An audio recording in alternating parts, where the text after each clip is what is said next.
बहुत वॉलेटाइल, पहले से ही ये असल में आग सुलग रही है और अब ये उबाल की तरफ जा रही है।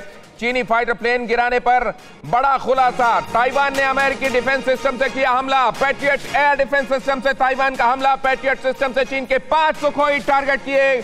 चीन का 1 सुखोई गिरा, 4 जान बचाकर लौटे। अमेरिका का ताइवान के साथ खड़ा होना, जरा इस पर भी एक समझ ले लें। हमारे साथ मनीष झा जुड़े हुए हैं। मनीष झा, जब ताइवान के साथ अमेरिका खड़ा हुआ है, उस बीच में ये एडवेंचरिज्म चीन की तरफ से, ये तो सीधी दावत है, आ बैल मुझे मार की।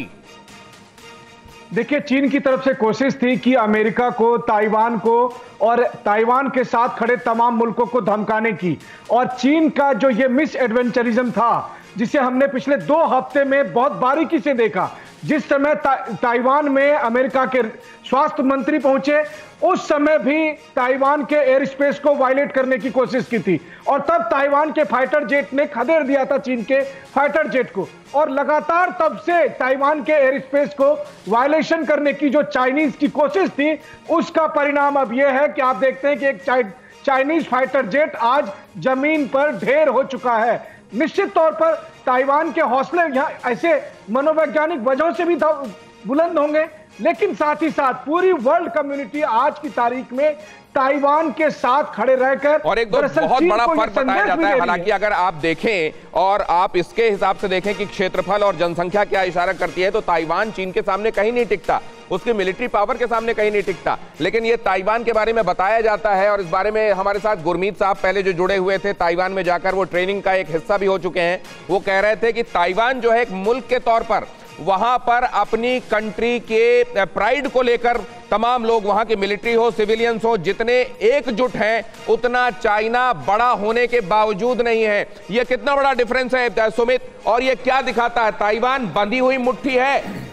बिल्कुल बंधी हुई मुट्ठी है, और यह भी बात मान लीजिए कि अगर ताइवान ऐसा चीन के लिए कर रहा है, चीन को अग्रेसिव पोस्चर अपना दे रहा है, तो आप ये मान के चलिए दिनेश, मैं बार बार ये बात कह रहा हूं, तो फिर चीन के लिए मुश्किल ज्यादा बड़ी है, भारत से कंपैरेटिवली ज्यादा बड़ी है, क्योंकि ताइवान पर तो अपना पूरा कब्जा जमाना चाहता है चीन, और यह भी कहता है कि ताइवान उसी का पार्ट है। इसके अलावा उसके सीधे इकोनॉमिक फ्रंट या फिर इकोनॉमिक इंटरेस्ट ताइवान से जुड़े हुए हैं, और अगर ताइवान साफ तौर पर इसको डिनाई कर रहा है और एग्रेसिव पोस्टिंग कर रहा है, और इस तरीके की खबरें आ रही है कि ना सिर्फ एडमिनिस्ट्रेटिव एक्शंस बल्कि अब मिलिट्री एक्शंस लेने की भी सोच रहा है या सोच चुका है, तो यह चीन के लिए ज्यादा डराने वाली बात है, क्योंकि अमेरिका सीधे तौर पर ताइवान के साथ में खड़ा है, और अमेरिका यह कह चुका है कि अगर ताइवान पर आपने कुछ भी एग्रेसिव किया तो वो अमेरिका पर हमले की तरह माना जाएगा। तो ये मान के चलिए कि अमेरिका ताइवान की आड़ में या ताइवान को आगे रखकर चीन को डरा रहा है और चीन को समझा रहा है कि अगर आपने कुछ किया तो सीधा अमेरिका और चाइना होगा।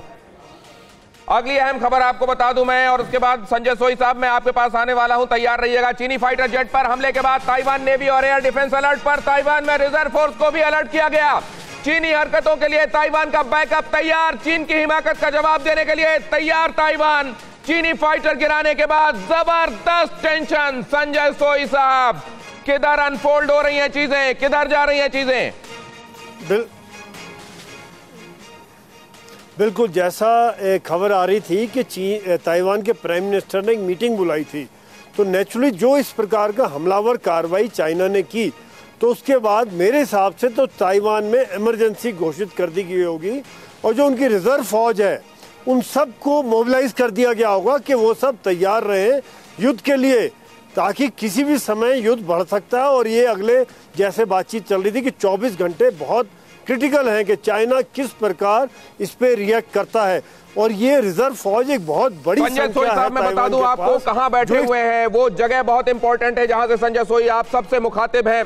फुल फ्रेम संजय सोई साहब को एक बार दिखाइए। संजय सोई साहब एलएसी पर बैठे हुए हैं, एलएसी के करीब बैठे हुए हैं, वहां से आप तक ये जानकारियां पहुंचा रहे हैं। उनके पास पूरी वाइब्रेशंस, पूरी इनपुट पहुंच रही है, क्या होने वाला है। लद्दाख में जो तनाव बना हुआ है संजय सोई साहब, ताइवान में ये जो घटना हुई है, इन दोनों को आप कैसे देख रहे हैं? यहां पर यह तनाव और बढ़ेगा या वहां क्योंकि पूरा कंसंट्रेशन हो जाएगा लिहाजा यहां राहत मिलेगी? Quickly sir. नहीं, ये तो बिल्कुल चीन जो है ना, बिल्कुल गैर जिम्मेदाराना तरीके से काम कर रहा है हर जगह। चाहे वो लद्दाख हो, यहाँ पर उसने ज़बरदस्ती कब्जा करने की कोशिश की, और चाहे वो ताइवान हो। मतलब एक इतना बड़ा देश होकर, ताकतवर देश होकर, एक जिम्मेदारी की तरह काम करना चाहिए, लेकिन एक जिसको कहना चाहिए कि किसी तरह का भी जिम्मेदारी का एहसास नहीं है, और आज वो दुनिया को विश्व युद्ध की तरफ धकेल रहा है। दिनेश, दुनिया को विश्व युद्ध की तरफ धकेलने का गैर जिम्मेदाराना काम करने के लिए इतिहास शी जिनपिंग को कभी माफ नहीं करेगा। एक और अहम खबर मैं आपको बता दूं, ताइवान को अमेरिकी सपोर्ट से चीन थर्राया हुआ है। साउथ चाइना सी में यूएस के साथ टेंशन बढ़ी, मदद के लिए रूस से बात कर सकता है चीन। समंदर में ताइवान को अमेरिका का फुल सपोर्ट। साउथ चाइना सी में अमेरिका के वॉरशिप अलर्ट। सुमित, इशारा क्या है ये?